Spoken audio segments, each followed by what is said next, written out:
Palang umaga mga Lodi, isi-share ko lang po sa inyo ang aking ginawang comics nung ako po ay high school noong taong 1992. Ayan po, bali ginawa ko po itong libangan ng una pero naisip ko parang magandang ang kinalabasan dahil inspirasyon ko dito ang Batman ng sa Amerika. Ginawa ko po ng Filipino version ng istoryang ito. At pinaganda ko po ang aking drawing dahil po ay nung una, ito po ay aking unang libangan. At habang tumatagal, sabi ko, pwede ko palang pagandahin ito. Bali, isang buwan ko pong ginawa ang comics na ito at ito ay nilagyan ko ng magandang istorya.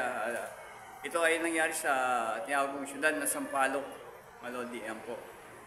Meron po siya motor na high-tech na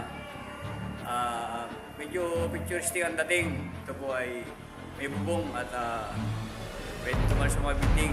Yan po. Pakita ko sa inyo ang aking likhang drawing. Ito po ay nilagyan ko ng background upang maganda nyo itong mapanood. Tinawag kong taong itim, Lodi. Yan po.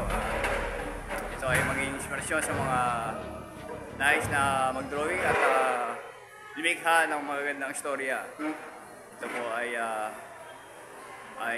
papakita ko sa inyo ang aking mga likhang sining na drawing. Ito na po siya, mga Lodi.